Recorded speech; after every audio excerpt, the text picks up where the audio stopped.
NASCAR Sprint Cup Racing on Fox is built by Home Depot. More saving, more doing. That's the power of the Home Depot.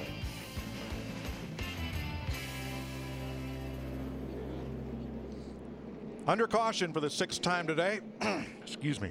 What are you doing, Mike? It's my 3rd hot dog of the day. And coming off pit road, Denny Hamlin, Jeff Gordon, Dale Earnhardt Jr. Here's today's Ford Drive One moment.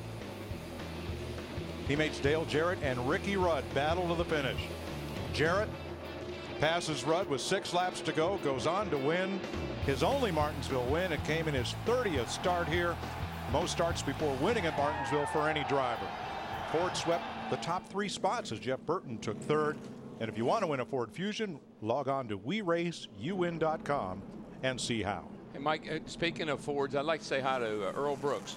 He used to drive the number 26 Ford back in the late 60s, a really good competitor in the Cup Series. I know he's not doing all that great, but Earl, I know you're watching. Get well, buddy, and thanks for watching. And at Fox, we'd like to extend our condolences to the family of George Pacheco, who passed away last week at the age of 81. George survived by his wife and 3 children, including his son Lars, a longtime member of our NASCAR on Fox crew. And our prayers and encouragement go out to truck engineer Mark DeMellon, whose father's recovering from a severe medical procedure up in Pennsylvania. And a mighty voice was silenced here at Martinsville Speedway. Lewis Compton, the longtime public address announcer at this speedway, his booming voice, I think, could be heard all the way up in Collinsville. Yep. When he announced over the PA at this racetrack, passed away over the winter. And just another of those who will be missed, along with T. Taylor Warren, the track photographer, who is memorialized today by a lot of the still photographers wearing his trademark yellow hat. Both the still photogs and some of our NASCAR on Fox cameramen looking a lot like T. Taylor as they shoot this race today. What a great photographer he was, with a career that spanned the length and breadth of the history of NASCAR. Ready for the restart, with the lineup looking much the same as it did, except for Carl Edwards, whose tire changer hung a lug nut on the right front, and he lost 9 spots in the process. There's Edwards lined up in 11th. But they did it the right way. They stayed there till they got that lug nut put back on, and he only lost about 8 spots in the process. Let's crank it up for this restart at lap 264.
Darrell, one thing about restarts, when you get past halfway, those lap cars get a lot harder to dispense with. Yeah, well, they're in their preferred. They have the preferred line right around the inside.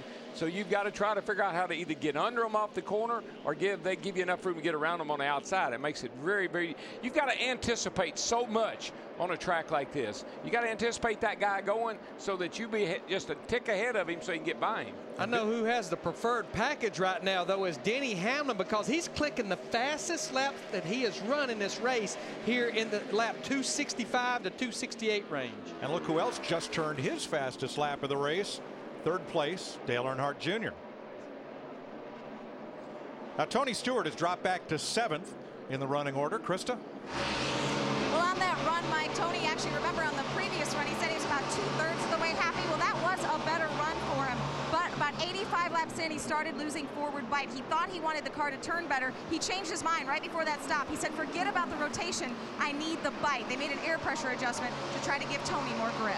And I think that goes back to what Dale Earnhardt Jr. was saying a while ago. I think what Tony was so afraid of is they'd help the car turn better, but would hurt him off the corner. And you can't stand to lose that bite off the corner. 2 cars in front of Tony. Look who snuck up there into 6th place, Mark Martin. As you said, a very patient drive to work his way to the front. Now he's among the top half dozen. Well, he started in 31st because of the way the field was set, and Alan Gustafson, he took advantage of those first 2 cautions when a lot of cars stayed out.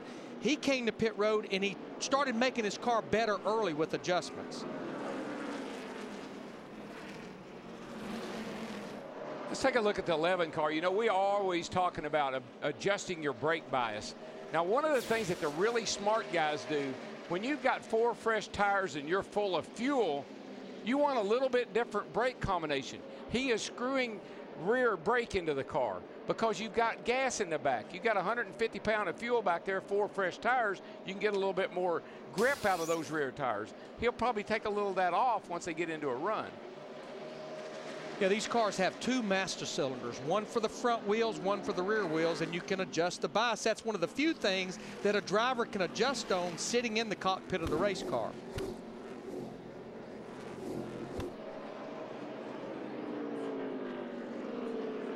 Jeff Gordon holding station in 2nd. His teammate Dale Earnhardt Jr. right in his tire tracks, Matt. Mike, after running 100+ laps on that last run, during the caution, Dale Earnhardt Jr. asked Tony Jr. about the brake pedal shape and size on his car compared to his teammates Martin, Johnson, and Gordon. He said on that long run, the pedal seems to hurt the ball of his foot. He wanted to know maybe if it was a little bit different size or shape they could try, especially on Martinsville and the other short tracks, but when they go to the road courses, just looking ahead to different places down the tour that they might want to make some changes that might help him on long runs like this. Dick? Well, Jeff Gordon's car does not like the adjustments that they made to it on that last round of pit stops. He said that when he gets on the gas trying to come out of the corner, the car shoots straight for the wall. Gordon dropping back. And that brake pedal thing, it's customized.